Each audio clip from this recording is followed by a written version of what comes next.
Ferrari is one of the most luxurious and iconic car brands in the world, with an estimated net worth of around $85 billion, a symbol of speed, power, and perfection.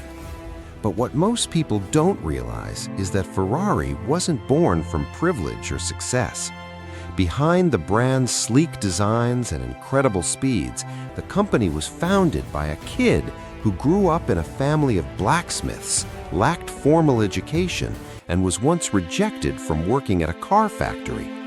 During his teenage years, he lost his father and brother, and with no money or connections, nearly became homeless on the streets of Turin, chasing his dream of becoming a race driver.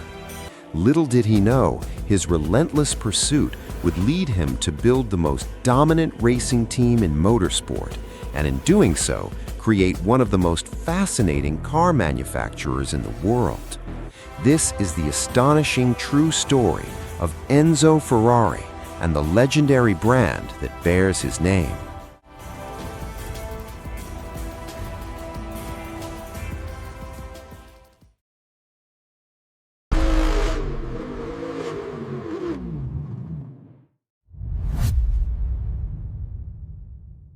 Enzo Ferrari was born in 1898 in the ancient town of Modena in northern Italy, long before his name would become synonymous with speed, power, and perfection. While Italy struggled with widespread poverty and political instability, Enzo's father managed to run a successful blacksmithing business. Although this income allowed the family to live comfortably, Enzo knew from an early age that blacksmithing was not the life he wanted.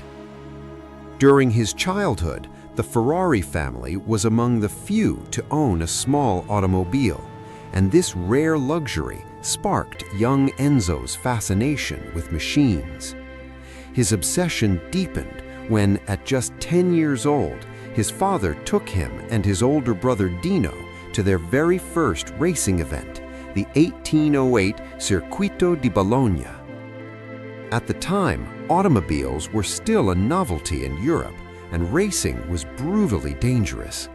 Drivers competed on dirt roads with little to no barriers and virtually no safety equipment, making fatal accidents common.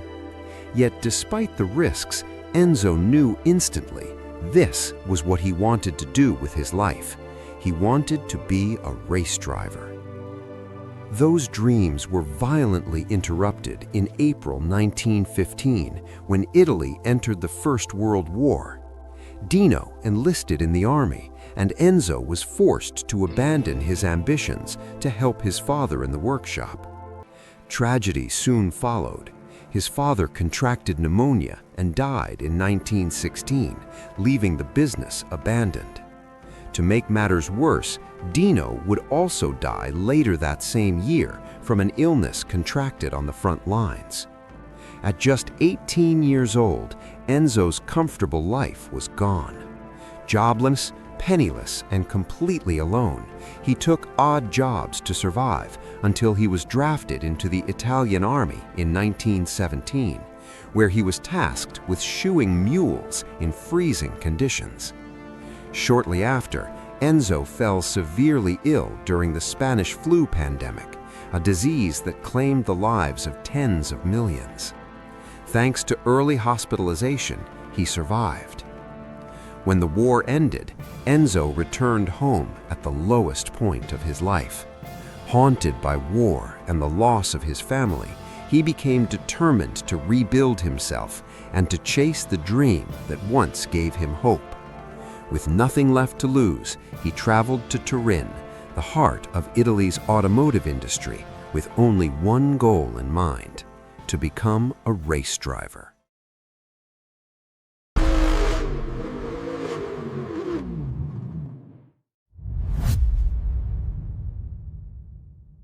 When Enzo arrived in Turin, he believed this was where his life would finally begin.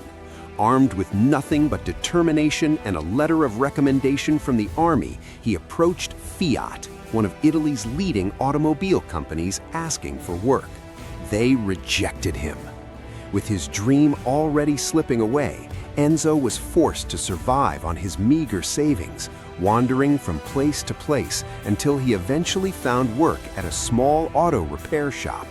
The shop's main business was converting war trucks into passenger vehicles. While Enzo became familiar with mechanical tasks, he felt unfulfilled. This wasn't the future he had imagined. Then, by chance, Enzo met someone who would alter the course of his life, Ugo Savocci, a former bicycle racer transitioning into the automotive world. Ugo introduced Enzo to a new car manufacturer in Milan called CMN, where Enzo was hired as a test driver and delivery man. Though CMN was a small company, they were building exactly what Ferrari longed for: race cars. After several months, Enzo risked everything.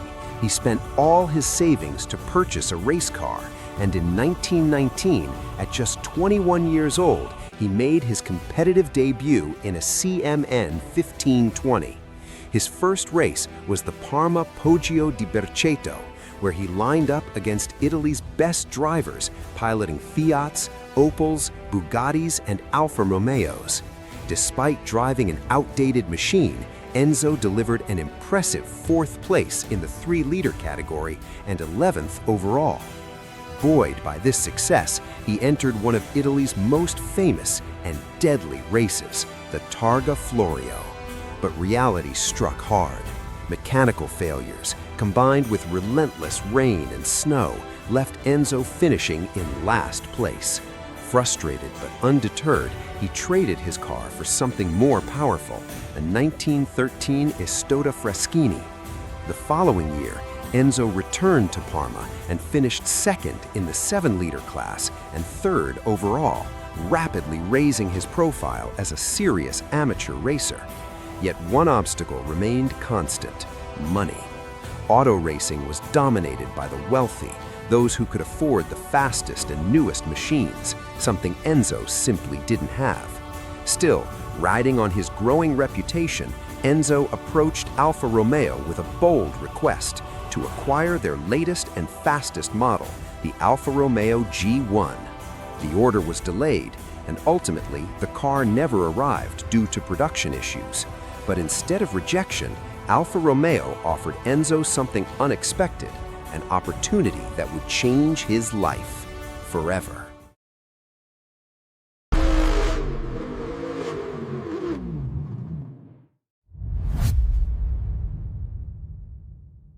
By 1920, Enzo Ferrari's persistence finally paid off. After years of rejection and struggle, Alfa Romeo offered him a place on their prestigious racing team, an opportunity that instantly changed his life. Almost overnight, Enzo went from driving outdated machines to competing alongside legendary drivers like Antonio Ascari and Giuseppe Campari. Ferrari made his Alfa Romeo debut at the 1920 Targa Florio, securing an impressive 2nd-place finish. But his first true victory would come 3 years later at the 1923 Circuito del Savio. It was here that Enzo met Countess Paolina Baracca, the mother of Italian war hero Francesco Baracca. She encouraged Enzo to adopt the prancing horse emblem her son had painted on his aircraft, suggesting it would bring him good luck. Enzo accepted her gift with gratitude, though he wouldn't use the symbol until years later when he founded his own team. In time, that emblem would become one of the most recognizable symbols in the world. While racing for Alfa Romeo, Enzo also convinced the team to recruit his close friend Ugo Savocci, a decision that paid immediate dividends. Savocci quickly became a star, winning several major races, most notably the 1923 Targa Florio. But triumph soon turned to tragedy. Just 4 months after his victory, Savocci was killed during a crash while testing Alfa Romeo's P1 prototype. The loss devastated Enzo and forced him to question whether he could continue as a driver. The tragedy deepened further in 1925 when Alfa Romeo's leading driver, Antonio Ascari, was killed during the French Grand Prix. Surrounded by loss, Enzo continued racing, but his passion slowly shifted away from the driver's seat and toward the strategy and structure behind winning teams. Outside of racing, Enzo found success managing several Alfa Romeo dealerships across Italy. He married Laura Domenica Garello in 1923, and as his responsibilities grew, he began stepping back from competition. Instead, he focused on managing Alfa Romeo's racing operations, a role where his true talents emerged. Under Enzo's leadership and through the recruitment of brilliant engineers like Luigi Bazzi and Vittorio Jano, Alfa Romeo produced the legendary P2. From 1924 to 1930, the P2 dominated Grand Prix racing, securing 14 victories and reaching speeds of over 120 miles per hour. Alfa Romeo now stood alongside Bugatti as one of the most powerful names in motorsport. But success didn't last forever. Financial pressures forced Alfa Romeo and other manufacturers to reduce their investment in racing, leaving drivers and engineers frustrated. In response, wealthy amateurs began forming their own independent teams, known as Scuderia, to compete using privately owned cars. Most of these teams failed, plagued by poor organization and lack of experience. But for Enzo Ferrari, this chaos revealed an opportunity. He understood racing better than almost anyone, and he knew exactly what it took to win. So in 1929, Enzo made a defining decision. He founded his own racing team.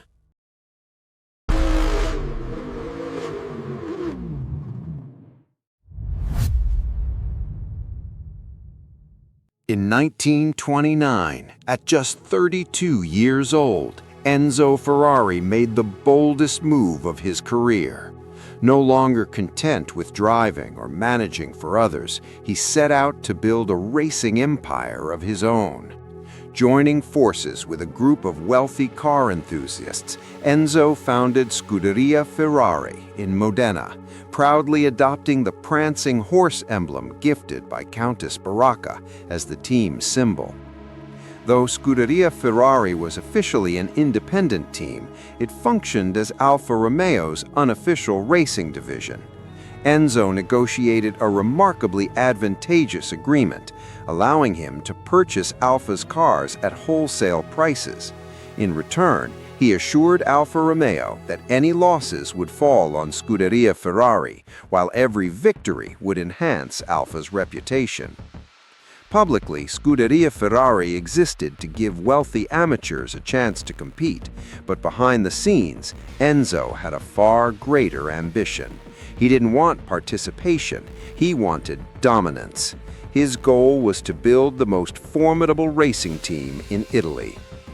To finance this vision, Enzo pioneered modern motorsport sponsorships, securing backing from Pirelli for tires, Shell for fuel and oil, and Bosch for spark plugs in exchange for visibility on the track. While not entirely new, Enzo helped formalize a system that would become fundamental to racing for generations to come. He strengthened his team by recruiting legendary drivers like Giuseppe Campari and Tazio Novulari, and the results were immediate. In its first season alone, Scuderia Ferrari won 9 of 22 races. Over the following years, the team claimed victories at iconic events like the Targa Florio, the Mille Miglia, and numerous Grand Prix races throughout the early 1930s. Before long, Scuderia Ferrari had become one of the largest and most successful racing operations in Europe. In January 1932, Enzo celebrated the birth of his first son, Alfredo or Dino Ferrari, a milestone that marked his complete retirement from racing as a driver. But just as his personal life reached a high point, new challenges began to emerge. Alfa Romeo, facing financial difficulties, grew reluctant to supply Scuderia Ferrari with top-tier vehicles. At the same time, a new threat rose from Germany. Manufacturers like Mercedes-Benz and Auto Union, backed by massive Nazi government funding, began dominating Grand Prix racing. Outmatched by superior resources, Scuderia Ferrari's results declined, and key drivers defected to better-funded teams. The situation reached a breaking point in 1937, when Alfa Romeo bought out and dissolved Scuderia Ferrari. Operations were moved from Modena to Milan, where Alfa Romeo formed a new factory team, Alfa Corse, to better challenge the German giants. Enzo Ferrari was placed in charge, but the partnership was already broken. After 2 years of internal conflict and clashing visions, Enzo was fired. After dedicating 20 years of his life to Alfa Romeo, he felt betrayed. To make matters worse, Alfa barred him from using his own name on any automobile or racing team for the next 4 years. Yet even in defeat, Enzo's legacy was undeniable. Scuderia Ferrari had achieved 144 victories in 225 races, and upon its dissolution, Enzo received more than 1 million lira. With that money, and with nothing left to lose, he made one final decision. In 1939, Enzo Ferrari opened his very own automobile company. Little did he know, the road ahead would lead him somewhere very different than he ever imagined.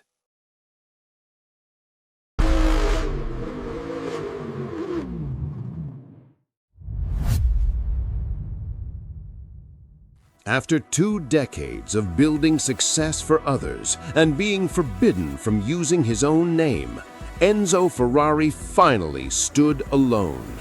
In 1939, after leaving Alfa Romeo, he founded his own car company in Modena, Auto Avio Costruzioni. Though legally unable to use the Ferrari name, Enzo wasted no time pursuing his true ambition. He quickly hired talented engineers to create a race car that combined speed with elegance. The result was the Model 815. 2 of these cars debuted at the Brescia Grand Prix, where they immediately impressed, leading the race and setting the fastest lap times in their class. But mechanical failures prevented both cars from finishing. Unbeknownst to Enzo, this would be the first and only race under the Auto Avio Costruzioni name. As World War II intensified, Italy aligned with Nazi Germany and motorsport was pushed aside. Civilian car production ceased to matter. Instead, military vehicles and armament manufacturing became essential. Benito Mussolini's government approached Enzo, requesting that his company supply military equipment. Ferrari agreed. To accommodate the growing demand, Enzo relocated his factory from Modena to Maranello, where it secretly manufactured components for the fascist regime. Publicly, Ferrari had been a member of the fascist party since 1934, appearing in uniform at parades and official ceremonies. Privately, his allegiance was far more pragmatic. Remaining in favor with those in power was the only way to ensure his business and his life survived. At the same time, Enzo maintained discreet connections with socialist resistance groups in northern Italy, effectively playing both sides of the conflict. Whether out of ideology or survival instinct, one thing was clear: Ferrari navigated the war carefully, and his company grew substantially through military contracts. That success came at a cost. In 1944 and 1945, Allied bombing raids struck Enzo's factory twice, leaving it heavily damaged. When the war finally ended, Enzo faced the most important decision of his life. Italy desperately needed industrial rebuilding, and Enzo could have made a fortune producing machine tools. Instead, he turned his back on guaranteed profit and chose the one path that had always defined him: racing. he reunited with trusted engineers Gioacchino Colombo and Luigi Bazzi to design a sleek, powerful race car. And this time, there would be no compromises, no borrowed names, and no restrictions. This car would be the first to proudly bear his name, the Ferrari 125S.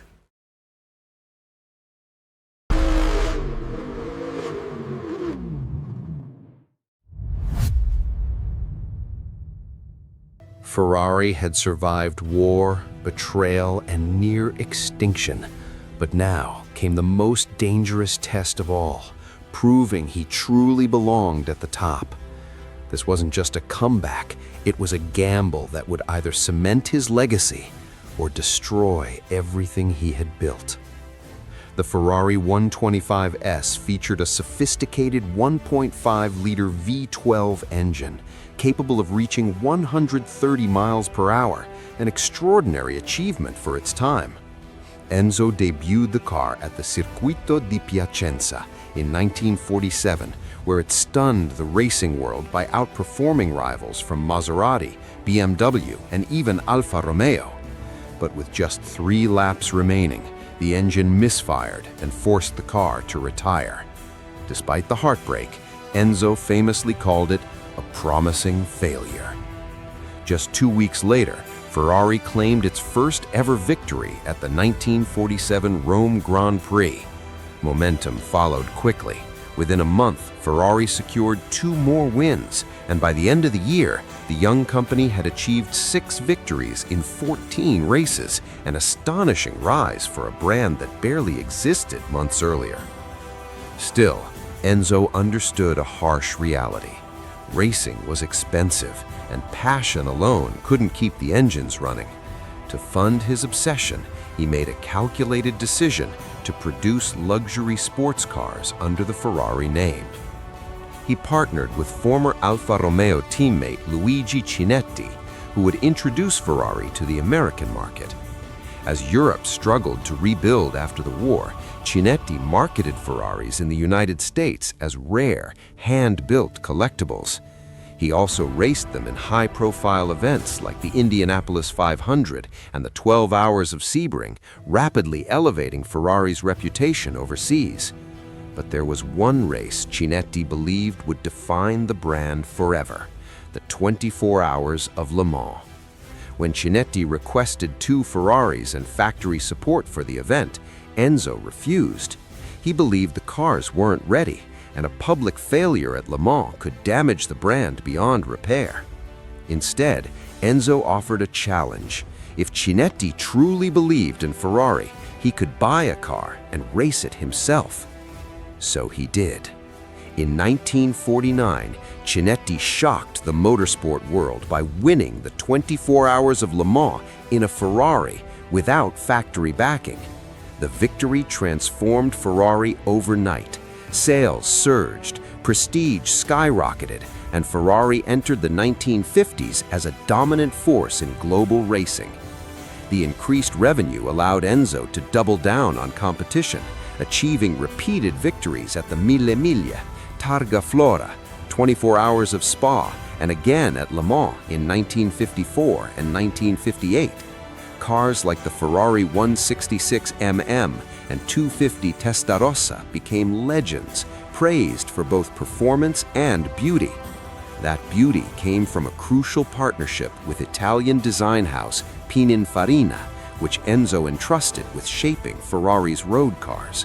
The collaboration produced some of the most iconic vehicles in automotive history, including the 250 GT California, 308 GTB, and F12 Berlinetta, a relationship that would last for decades. Yet Enzo deliberately limited production, ensuring scarcity, exclusivity, and desire, a strategy Ferrari still follows today. But despite the success of his road cars, Enzo never truly cared for the business. To him, they were merely a means to fund what mattered most: racing. While Ferrari dominated the tracks, Enzo's personal life quietly unraveled.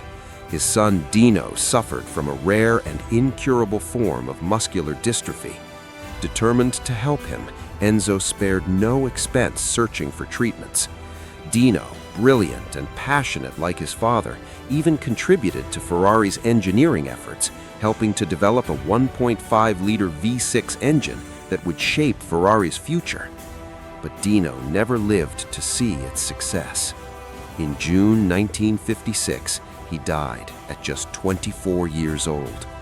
The loss shattered Enzo. Those closest to him said he was never the same after, becoming distant, guarded, and consumed by grief. He began wearing dark glasses for the rest of his life and visited Dino's grave every morning before work. Yet tragedy was far from finished with him. In the brutal world of motorsport, victory always came at a price, and Enzo Ferrari was about to learn how high that price could be.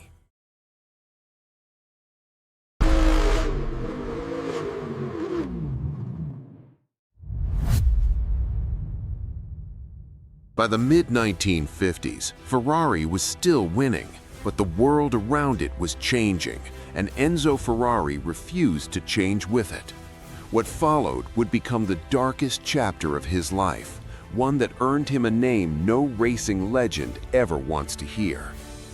New British teams like Cooper and Lotus were revolutionizing Formula One with mid-engine designs, cars that were lighter, faster, and far more agile than Ferrari's traditional front-engine machines.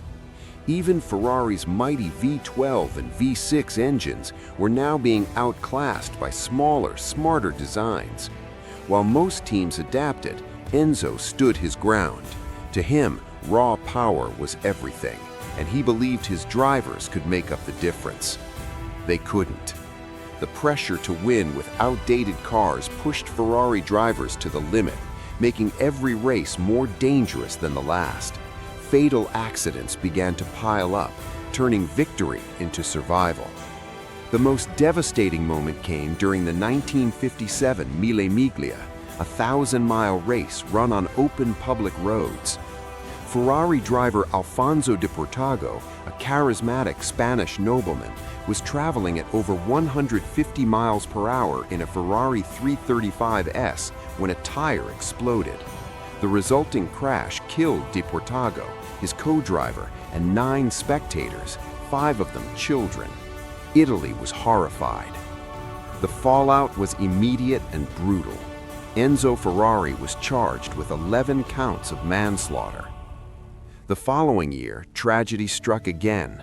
2 of Ferrari's brightest young stars, Luigi Musso and Peter Collins, were killed during the 1958 Formula One season.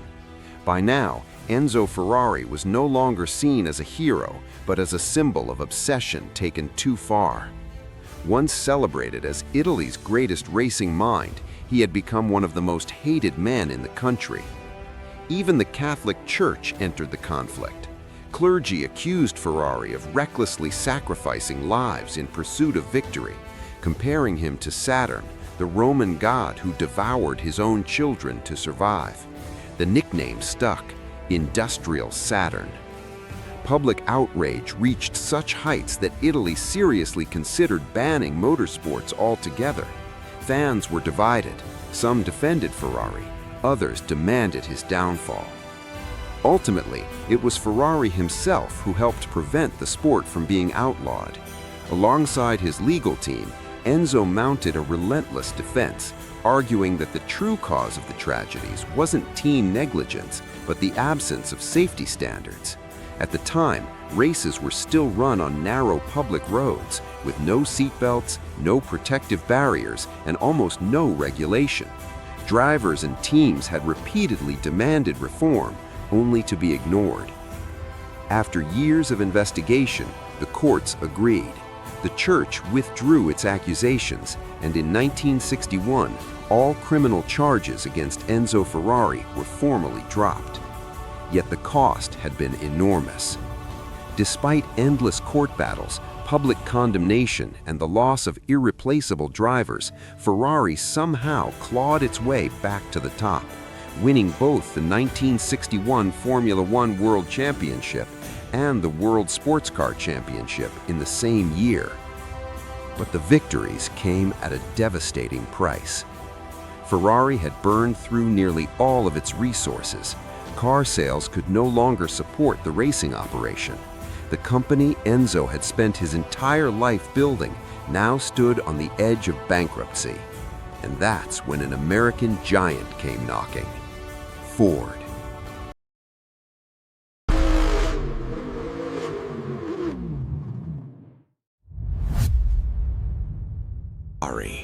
Ferrari had spent decades building a name synonymous with speed, precision, and prestige. But even legends have enemies, and in the 1960s, Enzo Ferrari made one that would stop at nothing. While Ferrari cars were celebrated for being hand-built masterpieces, their craftsmanship came at a cost. Production was slow, expensive, and profits were tied up for years. Racing expenses were skyrocketing, and by 1963, Enzo found himself forced to skip some competitions just to keep the company afloat. Enter Ford Motor Company. The American giant saw an opportunity. They offered $18 million for 90% of Ferrari's production car business and 10% of its racing division. For Enzo, who only sold about 500 cars a year, it seemed tempting. But there was a catch. Ferrari insisted on retaining full control over Scuderia Ferrari, only to discover a hidden clause at the last moment. He would need Ford's permission to spend more than 450 million lire, roughly $8 million today, on racing. Furious, Enzo erupted in a storm of words, biting insults, raw Italian passion, and scathing rejection directed at the Ford executives, including Henry Ford II. The Americans were stunned, humiliated, and now obsessed with revenge. Ford's mission was clear: defeat Ferrari at its own game, the 24 Hours of Le Mans. They poured resources, talent, and obsession into the project. They recruited the best engineers, hired top drivers, and spent over $25 million developing a car designed to crush the prancing horse. The result was the Ford GT40, a brutal, sleek V8 monster capable of over 164 miles per hour. But raw power alone couldn't win. The early GT40s were plagued by mechanical failures. In 1964 and 1965, not a single Ford finished Le Mans, while Ferrari continued to dominate. The humiliation fueled the Americans' determination. By 1966, after relentless refinement, the GT40 exploded onto the track. Not only did it beat Ferrari, it swept the podium, taking first, second, and third in a historic 1-2-3 finish. For the first time in decades, Ferrari had been bested on their home turf. Ford continued their dominance for the next 3 years, while Ferrari wouldn't win at Le Mans again for 60 years. Meanwhile, Enzo was aging. At 70, kidney problems forced him to spend more time away from the company. Ferrari faced financial strain, and Enzo made the difficult decision to sell 50% of Scuderia Ferrari to Fiat in 1969, retaining full control of the racing team. Over time, Fiat's stake grew to 90%, providing the financial stability Ferrari needed to continue competing. But even with Fiat's backing, the racing world was evolving. Aerodynamics, technology, and fierce competition meant Ferrari couldn't immediately reclaim its dominance in Formula One. Yet, as the company struggled on the tracks, a new visionary joined the team, someone who would guide Ferrari back to glory and reshape the brand into the powerhouse we know today.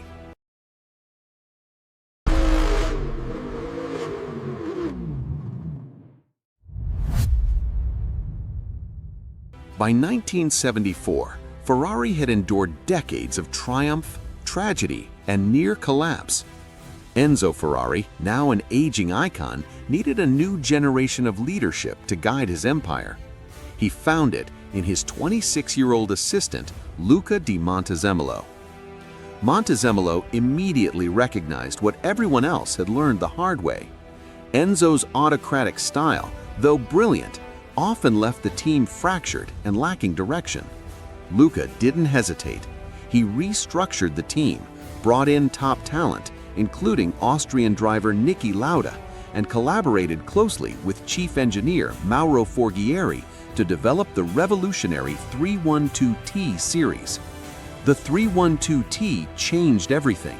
Its transverse-mounted gearbox, positioned ahead of the rear axle, improved weight distribution, agility, and responsiveness. Coupled with a powerful flat 12 engine, Ferrari was once again a dominant force on the track. The results were breathtaking: 27 Grand Prix wins, 4 Constructors' Championships, and 3 Drivers' Championships.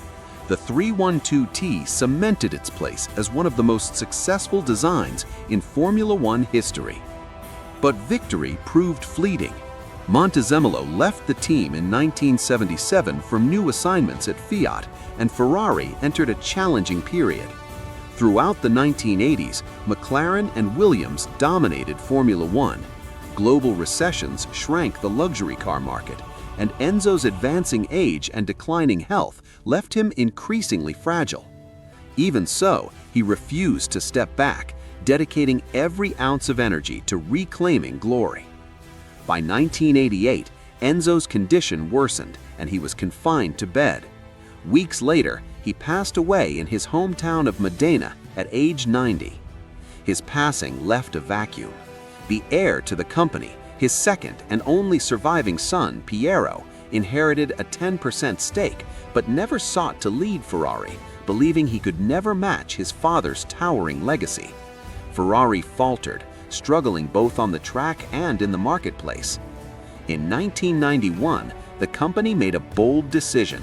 They brought back the man who had once saved them, Luca di Montezemolo, this time as chairman and CEO. Under his leadership, Ferrari underwent a complete transformation. The sports car lineup was revitalized, top engineers and executives were recruited, and the racing team regained dominance. With Michael Schumacher at the wheel, Ferrari achieved 5 consecutive drivers' championships from 2000 to 2004, marking one of the most dominant eras in Formula One history. Montezemolo also expanded Ferrari beyond racing, licensing merchandise, fashion, and lifestyle products that boosted revenue and global recognition. His efforts pulled Ferrari out of debt and turned it into a profitable, globally renowned sports car manufacturer. Yet, even brilliance has limits. In 2014, Montezemolo was forced out due to internal disagreements and his growing focus outside Ferrari. Still, the foundation he built allowed the company to continue thriving. In 2016, Ferrari was spun off from Fiat to become a standalone, publicly traded company with a market value soaring above $80 billion. Today, Ferrari continues to dominate Formula One, maintaining its status as the oldest and most successful team in the sport's history, while expanding into fashion, luxury, and global lifestyle markets. It is a living testament to Enzo Ferrari, a man who refused to stop at nothing to turn his dream into reality, leaving a legacy that transcends racing, engineering, and even time itself. Thanks for watching. If you enjoyed this story, hit like, drop a comment, and subscribe for more. Take care, and I'll